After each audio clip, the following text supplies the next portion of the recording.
Velocity खूप जास्त आहे, सो त्याचं इंटरफरन्स होईल. आपण हे कुठे येऊ शकतं, मी तुम्हाला एक एक्झाम्पल दाखवतो. हा बीमचा बॉटम आहे, 5 बार आहेत. जर मी इथे रिडिंग घेतलं तर काय होईल? Majorly it is travelling through steel, but I am saying this is going through concrete, so it is totally wrong. दुसरं एक एक्झाम्पल पाहू आपण. इथे कॉलम ची अशी स्टिरअप आहे आणि मी इथे रिडिंग घेतलं, जे बरोबर स्टिरअप बंद गेलं तर काय होईल? It will give me false reading which will not be true representative sample of what I want to test. हा सर, रीडिंग एकदम हाय येतं. कसं आहे माहिती आहे, that is where you know the equipment. म्हणजे आता गाडी जरा आवाज बदलला की आपल्याला कसं कळतं? तर गाडीचा आवाज काहीतरी वेगळा येतोय. कसं होतं मी तुम्हाला सांगतो. म्हणजे हवेत आपण पाहिलं 330 मीटर पर सेकंड, स्टीलमध्ये दिस इज इन एअर, स्टीलमध्ये हे जवळपास 8-9 किलोमीटर्स पर सेकंड. तर जेव्हा मेजरली स्टीलमधनं समजा एखादं गेलं ना रिडिंग, तुम्हाला रिडिंग्स येत आहेत, तुम्ही कॉन्क्रीटमध्ये रिडिंग घेत आहे, तुम्हाला एक रिडिंग आलं कुठेतरी 58 मायक्रोसेकंड्स, दुसरं रिडिंग आलं 75 मायक्रोसेकंड्स, आणि सडनली जर अशी केस आली ना तर तुम्हाला 19 मायक्रोसेकंड्स रिडिंग येतं. तिथे you have to be alert की अरे हे रिडिंग 19 नाही येऊ शकत. अरे कुठे घेतलं? अरे बीम बॉटमला नको घेऊ, बीमच्या मध्यावर घे, जिथे रेन्फोर्समेंट नसते. आता त्याच्या आतमध्ये एखादा स्टिरअप आला, 2 स्टिरअप येऊ शकतात ना बीमच्या मध्यावर, बट दॅट इज ओके, तेवढा इंटरफिअरन्स इज ओके.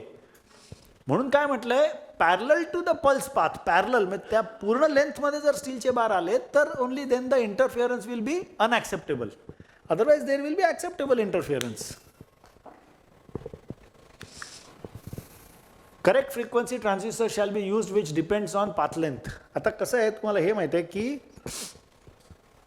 आवाजाचा श्रिलनेस जितका जास्त तितका आवाज जास्त पोचतो, बरोबर आहे ना? म्हणजे बायकांचा आवाज जास्त दूर जातो पुरुषांच्या आवाजापेक्षा. हे फॅक्ट आहे, these are scientific facts. So you have to use, म्हणजे higher the frequency lower is the travel, कारण ते ॲटेन्युएशन म्हणजे ज्याला डाईंग आउट ऑफ वेव्स म्हणतात, attenuation is high for higher frequency probe. जर मला 1.5 मीटर विड्थचा कॉन्क्रीटचा बीम करायचा आहे टेस्टिंग अक्रॉस, तर I have to use a lower frequency probe की ज्याने पेनिट्रेशन जास्त होईल. Is it clear? This is what it is saying. मला छोटा करायचा आहे तर I can use 54 kilohertz, 100 kilohertz. 4 probes आहेत, आणखी पण असतील कदाचित, आमच्याकडे नाहीत. आमच्याकडे 4 प्रोब्स आहेत ज्याच्यामध्ये all practical purposes everything gets covered. म्हणजे आता मेट्रोमध्ये 2.4 मीटर रुंदीचा बीम असतो, म्हणजे 8 फूट लांबीच्या बीमला अक्रॉस अल्ट्रासॉनिक करायचं असतं. So you have to use special probes. 54 किलोहर्ट्जचे प्रोब्स नाही चालत. Should not be use without coupling agent. Minimum length of direct transmission is 150 mm. म्हणजे आता 75 mm आणि 100 mm वरती जर वापरायचं असेल ना तर सी कसं आहे, फ्रिक्वेन्सी इज इक्वल टू 1/λ म्हणजे वेवलेंथ. हे माहिती आहे, आठवत आहे इंजिनिअरिंग कॉलेजमध्ये केलेलं. तर ती एक वेवलेंथ पूर्ण झाली पाहिजे की नाही तुमच्या पल्समध्ये. So you have to use, जर तुम्हाला 100 mm वरती करायचं असेल तर you have to use a probe which is of specific frequency. कारण एक पण जर वेव पूर्ण नाही झाली तर you cannot get correct readings. म्हणून मिनिमम 150 mm विड्थवरती करावं. आता काय होतं, RCC फिनवरती वगैरे लोक म्हणतात अल्ट्रासॉनिक केलं RCC फिनवरती, तर 75 mm फिनवरती अल्ट्रासॉनिक एक तर करायचीच गरज नाही, कारण फिन डोळ्यालाच कळतं ना बरोबर आहे का चूक आहे म्हणून. आता आपण तो तिकडे काल शेअर क्रॅक बघितला, तो बीमच्या ह्या बाजूला होता आणि त्या बाजूलाही होता. ह्याचा ऑब्व्हियस अर्थ आहे की तो थ्रू क्रॅक आहे. आता त्याच्यावरती अल्ट्रासॉनिक वापरून प्रूव्ह करणे की हे थ्रू क्रॅक आहे बाळबोतपणा आहे, याची काही गरज नाही आहे.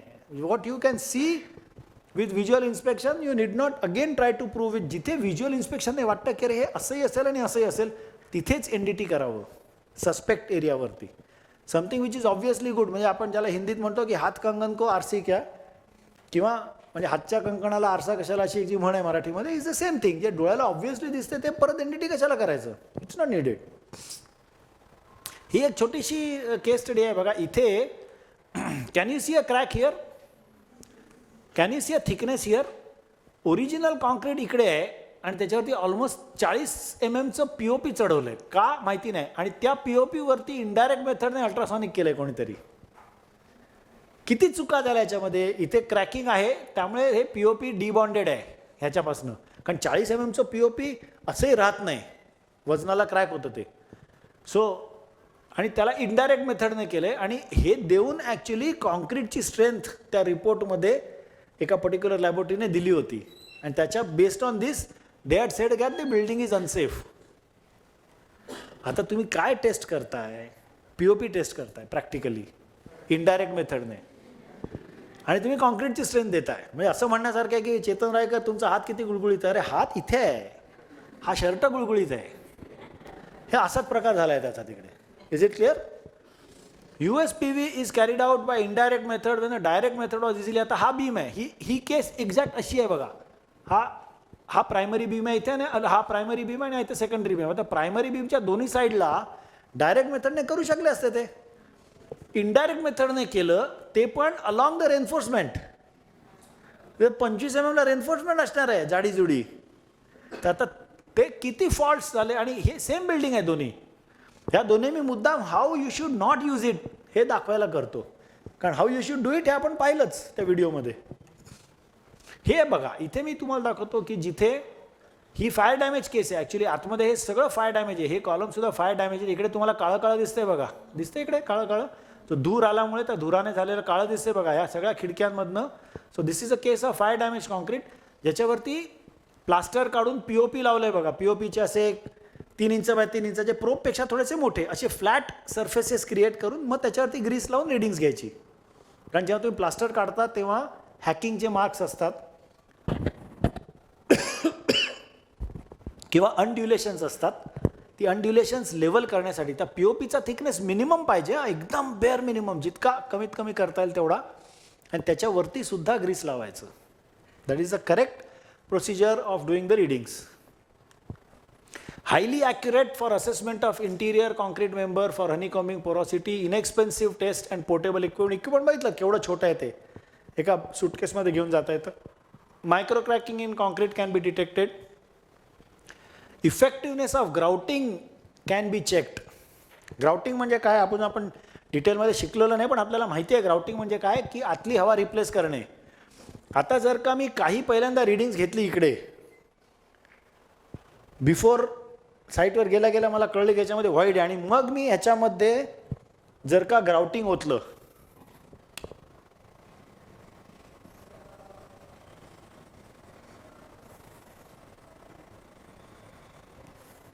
आणि मी इथे रीडिंग घेतलं,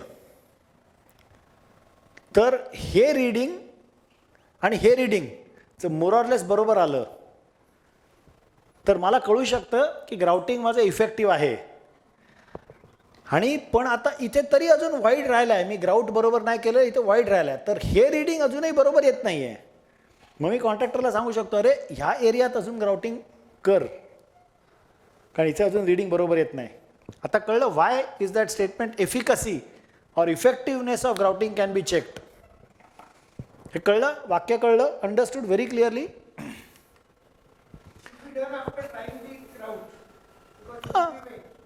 नाही, हे पॉईंट बरोबर आहे. आता गंमत कशी होते माहिती आहे का, की ultrasonic cannot give 100% common readings. म्हणजे कसं आहे की हे रिडिंग जर समजा माझं 4.8 असेल आणि हे जर 4.7 आलं, तर आय कॅनॉट से की हे अजून ह्याच्यापेक्षा बरोबर नाही, मोर ऑर लेस इक्वल. 5-10% मागे पुढे इज इम्प्रूव्ड. म्हणजे इतकं छान रिडिंग देतं ते. इथे आधी आपल्याला 4.8 आहे, इकडे रिडिंग घेतलं आणि जिकडे व्हॉइड्स आहेत तिथे 3 येतं, 2.5 येतं, 1.7 येतं रिडिंग. मग ग्राउटिंग केल्यानंतर 1.7चं 3.8 येतं. 3.8 and 4.8 also can be accepted. कारण ग्राउटिंग हे 100% फिलिंग कधीच करत नाही. 100% फिलिंग इज नेव्हर पॉसिबल. ते आपण पाहणार आहोत का, why 100% filling is not possible हे पण आपण पाहणार आहोत. सो त्यामुळे रिडिंगमध्ये किती इम्प्रूव्हमेंट आहे that is more important. Exact तिथे 4.8 होतं चांगल्या सरफेसवरती म्हणून 4.8च आलं पाहिजे, हा 8 तास बरोबर नाही. Effectiveness of bonding between old and new concrete. आपण जुन्या कॉन्क्रीटच्या वरती नवीन कॉन्क्रीट टाकलं, म्हणजे जुन्या बीमला आपण जॅकेटिंग केलं, कॉलमला जॅकेटिंग केलं. जॅकेटिंग म्हणजे त्याचा क्रॉस सेक्शन वाढवणे नवीन कॉन्क्रीटने. तर जुनं कॉन्क्रीट आणि नवीन कॉन्क्रीटमध्ये बॉन्डिंग झालं का नाही हे अल्ट्रासॉनिकने कळू शकतं. बरोबर आहे? Is this clear? कारण तिथं जर डिबॉन्डिंग असेल तर ह्याच्यासारखं झालं ना, म्हणजे डिबॉन्डिंग असलेल्या सरफेसवरती करू नये असे जे आपण म्हणतो, it is the same. Not accurate for prediction of compressive strength. आता why it is not accurate for prediction of compressive strength? कारण कॉम्प्रेसिव्ह स्ट्रेंथ जी आहे, yes, density is a function of compressive strength, और rather उलटं, compressive strength नाही, बरोबर, density is a function of compressive strength, बरोबर. But density is not the only function of compressive strength. Main compressive strength depends on water cement ratio, बरोबर आहे, प्रिडॉमिनेंटली, and cement content. So compressive strength म्हणजे density चांगली याचा अर्थ compressive strength चांगलीच असा अर्थ नाही. M15 grade concrete can be dense and M40 grade concrete need not be dense necessarily. हा फरक कळतो. What we are measuring here is homogeneity, density of concrete. We are not measuring the compressive strength. त्यामुळे this is highly inaccurate for prediction of compressive strength. 30 वर्षापूर्वी आम्ही actually सिडकोच्या एका प्रोजेक्टवरती 6000 cubes भरले होते. मला वाटतं M150 to M400, आणि त्या सगळ्या क्यूबवरती अल्ट्रासॉनिक घेऊन ते फोडले होते, just to prepare a graph of ultrasonic versus compressive strength. It just does not. आणि आता IS कोडही आले, तेव्हा IS कोड नव्हतं, आता IS कोड पण आले. IS कोड ऑल्सो सेज की it requires great amount of research for that particular side. म्हणजे ह्याचा अर्थ हे करू नये.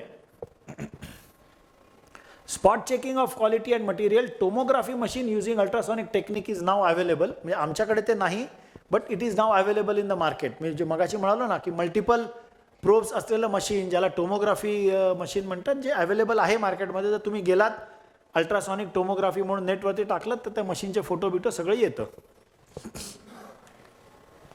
हे आपण पाहिले. हे बघा, हे डायरेक्ट मेथडने करतोय, हा डायरेक्ट मेथडने करतोय, हा इनडायरेक्ट मेथडने करतोय. इथे लिहिले बघा, इनडायरेक्ट मेथड, एकाच साईडला दोन्ही ह्याच्या. आता ह्याच्या वरती जाणं शक्य नाही ना, वरती ब्रिकवर्क आहे. हे सुद्धा इनडायरेक्ट मेथडने करतोय का? हा ही जर I think it's a dead wall किंवा सायलो असेल, सायलोवरती या रिडिंग घेतोय. दुसरं इक्विपमेंट म्हणजे स्मिथ रिबाउंड हॅमर. आपण रिबाउंड हॅमरचा पण व्हिडिओ सर आता लावूयात.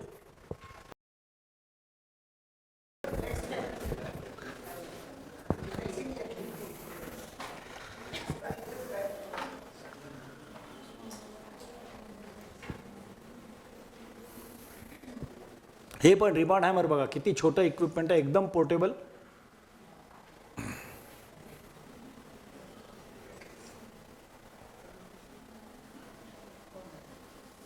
हे रिबाउंड हॅमर, हे केसिंग आहे त्याचं. ह्या केसिंगच्या आतमध्ये एक प्लंजर असतो. तर आता वरतून तो प्लंजर प्रेस करून त्याने रिलीज केला बघा. हा जो आहे वरती, हा प्लंजर, हा जो दाखवतोय ना बोटाने, तो प्लंजर आहे. आणि हे जे इकडे रिडिंग्स आपण घेतो, आपण सगळं बघणार आहोत, इथे नाही कळलं तर हरकत नाही. आणि हा ग्राफ आहे जो आपण, हे लॉकिंग की आहे, आणि हा ग्राफ आहे. या ग्राफमध्ये स्मिथ हॅमर वर्सेस म्हणजे rebound number versus compressive strength ही मिळते आपल्याला. कार्बोरंडम स्टोन हा आपण ॲब्रेड करून वरचं सिमेंटचं अर्धा सूत आपण जेव्हा कॉन्क्रीट करतो तेव्हा सरफेसला सिमेंट पाणी येतं. आता व्हॉट इज दिस मेजरिंग? म्हणजे आता गंमत बघा, ह्या भिंतीवरती जर का मी एक टेबल टेनिसचा बॉल मारला तर तो काही अंतर मागे येईल. जर पडद्यावरती मारला तर तो तिथेच पडेल बहुतेक. जास्त जोरात मारला तर तो जास्त जोरात येईल. पहिल्याच्यात काय आहे की depending on the softness of the material और hardness of the material rebound. बरोबर आहे? Is this clear? Rebound depends on softness or the hardness of the material.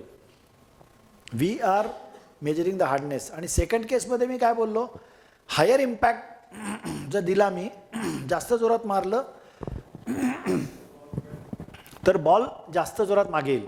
त्यामुळे impact energy has to be uniform each time, तरच the only function will be the hardness of the material. जितका hard, एकाच impact एनर्जीने मी वेगवेगळ्या concrete सरफेसवरती मारला तर जितका हार्ड असेल तेवढा जितका मागे येईल. बरोबर आहे, हे प्रिन्सिपल, हेच या मशीनचं प्रिन्सिपल आहे. Action and reaction are equal and opposite is the principle of the machine.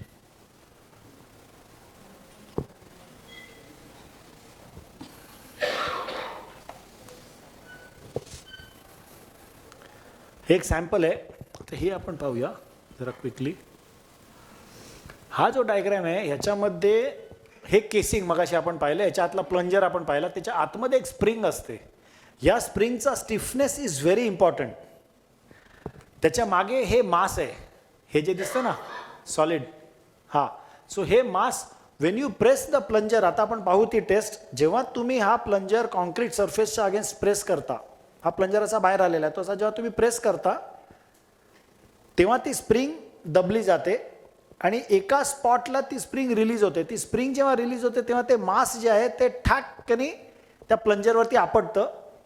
तेवढी इम्पॅक्ट एनर्जी प्लंजरच्या थ्रू कॉन्क्रीटला दिली जाते. कॉन्क्रीट तेवढ्याच रागाने, त्वेषाने, डिपेंडिंग ऑन जितका स्ट्रॉंग असेल तितका ते मागे फेकतं आणि जितकं ते मास मागे जातं त्याच्यावरती ते रायडर बघितलं ना आपण, ते कॅलिब्रेटेड असतं. एकदम सिम्पल ऑपरेशन आहे मशीनचं. हे मशीन आरामात बनवता येतं पण त्याची ॲक्युरसी राहत नाही. इंडियात का नाही बनवू शकत आपण, मंगळयान बनवू शकतो, ते मशीन नाही बनवू शकत, पण त्या स्प्रिंगचा स्टिफनेस कॉन्स्टंट असणं. 4 स्प्रिंग्स असतात त्याच्यामध्ये.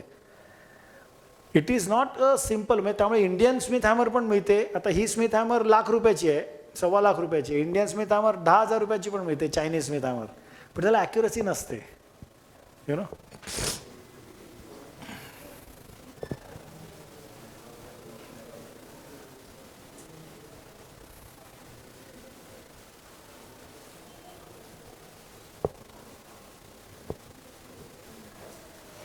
ही स्मिथ हॅमरने तो व्हर्टिकली, हा कॅलिब्रेशन एनव्हिल आहे हे. आता कॅलिब्रेशन एनव्हिल सुद्धा कसं आहे की ह्या कॅलिब्रेशन एनव्हिलवरती ते काहीतरी 80 ± 2 एवढं युनिट यायला पाहिजे. नाही आलं तर स्मिथ हॅमरचं रिॲडजस्टमेंट करा, रिपेअरिंग करा. जर प्रोफेशनली, हे बघा 80 ± 2 जर प्रोफेशनली स्मिथ हॅमर वापरायचे असेल तर कॅलिब्रेशन एनव्हिल हे विकत घ्यायलाच पाहिजे. इथे त्याने दाखवतोय बघा तो की 80 रीडिंग आलंय, म्हणजे Smith hammer is acceptable for use असं. जर प्रोफेशनली स्मिथ हॅमर वापरायचा नसेल तर कॅलिब्रेशन एनव्हिल घ्यायची गरज नाही. पण जर प्रोफेशनली वापरायचा असेल तुम्हाला, म्हणजे बाहेर लोकांचं टेस्टिंग करायचं आहे, तर कॅलिब्रेशन एनव्हिल, कारण गंमत कशी आहे, स्मिथ हॅमर मिळते ₹1,00,000-1,25,000 आणि कॅलिब्रेशन एनव्हिल ₹2,50,000 मिळतं. So, but it is a must if you want to use the Smith hammer.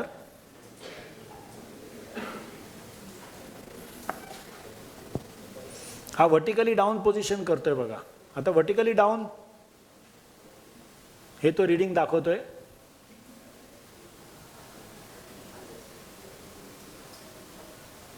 Rebound number आपण त्याच्यामध्ये नोट करतो कागदावरती. ह्याच्यात ऑटोमॅटिक मशीन पण येतं की जे ऑटोमॅटिकली तुम्हाला स्ट्रेंथ तर येतेच, त्याची स्ट्रेंथ तर ते देतच, पण ह्याच्यात जर हा रिबाउंड नंबर आहे ना जो आपण नोट करतो ते ऑटोमॅटिकली, म्हणजे आता हल्ली कसं ते त्याने टाकलं की 1 इडली 1 चहा की ऑटोमॅटिक बिल येतं ना, तसंच ते बिल पण ऑटोमॅटिक येतं रिबाउंड हॅमरमध्ये. म्हणजे इलेक्ट्रॉनिक रिबाउंड हॅमर म्हणतात त्याला. That's also available, but that's more expensive. So simple rebound hammer, this is a simple mechanical rebound hammer. You get advance versions of it also. आणि तुम्ही rebound hammer note करता आणि त्या ग्राफवरनं rebound हॅमरला किती compressive strength आली हे find out करता. ठीक आहे. आपण आता बघूया, व्हर्टिकली डाऊन असं लिहिलं होतं, बरोबर आहे, आणि काय रीडिंग आलं त्याने ते दाखवतोय तो.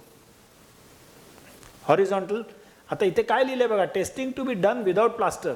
आता इथे प्लास्टरच्या वरती तो स्मिथ हॅमर वापरतोय, but this video is purely for training purposes. म्हणून इथे लिहिलं आहे की should be done without plaster. हे फक्त ट्रेनिंग करता आहे म्हणून आपण प्लास्टरवरती करतोय. कारण आमच्याकडे तेवढा वेळच नव्हता. प्लास्टर काढा आणि हे करा, आणि आमचे ऑफिस आहे ॲक्च्युली, हे आमची ऑफिसची ट्रेनिंग रूम आहे, तर तिथे कुठे प्लास्टर काढणार आम्ही यार, इट इज क्वाईट कॉम्प्लिकेटेड. असं हे हॉरिझॉन्टल टेस्टिंग असं करता येतं आणि वर्टिकली डाऊन पण करता येतं. बरोबर आहे, बीम बॉटमला करता येतं. 45 डिग्रीजला करता येईल का हो? कुठली केस 45 डिग्रीला? अशी केस असेल का एखादी की 45 डिग्रीला स्टेअरकेस बॉटम आहे, फुटिंग टॉप आहे, किंवा ट्रंकेटेड कोन असतो ना फ्लॅट स्लॅबचा, त्याला येतो. त्यामुळे you can do at 45 degrees also. आपण 3 केसेस बघितल्या, vertically down, vertically up and sideways, but you can have 45 degrees also.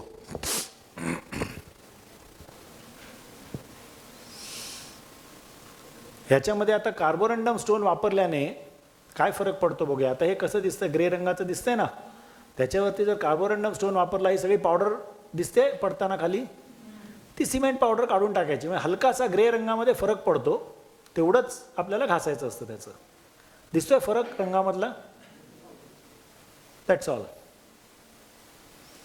पुढे घासायला 3-4 मिनटं तरी लागतात. आपण जस्ट एक सॅम्पल म्हणून दाखवतोय. इथे तो थम्सअप दाखवतोय कारण विदाउट प्लास्टर आहे म्हणून, आणि इथे प्लास्टर आहे नाही म्हणून सांगतोय तो. म्हणजे प्लास्टरवरती स्मिथ हॅमर करायची नाही, विदाउट प्लास्टरवरती. इथे कार्बोरंडम तो फक्त डेमॉन्स्ट्रेशन म्हणून दाखवतोय.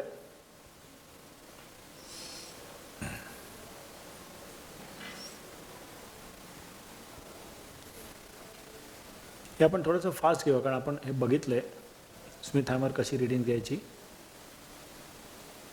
आणि ही रिडिंग त्याने तिकडे घेतलं. आणि हा तो ग्राफ आहे बघा. If you see the graph, त्याच्यामध्ये 3 पोझिशन्स दाखवल्यात त्यांनी हॅमरच्या. हां, वर्टिकली अप, ही वर्टिकली डाऊन, ही वर्टिकली अप, आणि हॉरिझॉन्टल. 3 पोझिशनमध्ये फरक काय असेल हो? का 3 पोझिशन्सचा ग्राफ वेगळा वेगळा असेल? कारण काय? ग्रॅव्हिटी. आतलं जे मास आहे ना, जेव्हा तुम्ही वर्टिकली प्रेस केलं मास, तेव्हा ते मास जे फेकलं जाईल, it is going against gravity. त्यामुळे for the same rebound number the reading will be higher, actual reading compressive strength will be higher, कारण अगेन्स्ट ग्रॅव्हिटी असल्यामुळे ते तेवढं कमी जाईल. वर्टिकली अप जेव्हा करतात त्यामुळे ग्रॅव्हिटीला खाली, आणि हॉरिझॉन्टलला there is no effect of gravity. त्यामुळे 3 वेगवेगळे ग्राफ आहेत, 1, 2, 3, आणि ह्या तिघांच्या मध्ये जर 45 डिग्रीला असेल तर आपण इंट्रापोलेट करू शकतो. व्हेरी सिम्पल, अत्यंत सोपं इक्विपमेंट आहे, सोपं यूज आहे.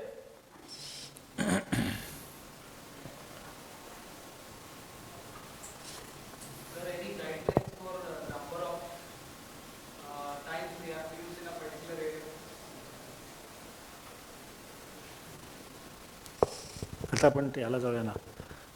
कसं आहे, इंडियन स्टँडर्ड आणि British standard give 2 different systems. British standard says की एका स्पॉटला, एका लोकेशनला 16 रिडिंग्स घ्या, take 16 readings, discard the highest 3, discard the lowest 3, take the average of the middle 10. अरे sorry I should have given you that. हां, आता इकडेच करूया ना सर आपण. इथेच केलं direct we can go to, हां, ह्याच स्लाईडला जाणार आपण आता ना. Discard the highest 3, discard the lowest 3, take the average of the middle 10. Indian standard says take 6 readings and discard the readings by the principle of outlier. Statistical analysis करून principle of outlier जे आहे त्या प्रिन्सिपलने तुम्ही discard करा, which is more complicated I feel. British system is simple. IS system is also very accurate, but it is little more complicated. So you can get both systems give perfectly accurate readings. So it's up to us whether we can follow British system or Indian system. Have I answered the question? कोणी विचारला होता प्रश्न? Smith hammers N म्हणजे normal type. See N आपण 3-4 प्रकारच्या Smith hammers पाहू. Each has a different impact energy. N is normal. This is pendulum type. Pendulum टाईपमध्ये हा हॅमर इकडनं असा येऊन इम्पॅक्ट मारतो खाली असा. Pendulum type, we are not pressing it, we are just releasing it and it automatically gives a rebound. But pendulum type Smith हॅमरचं it is use on lower strength concretes, but pendulum type Smith hammer अजिबात घेऊ नका. एकतर त्याचा use कुठेही नसतो, त्यामुळे pendulum type Smith hammer just for show, लोक पोरांना दाखवायचा की पेंड्युलम टाईप पण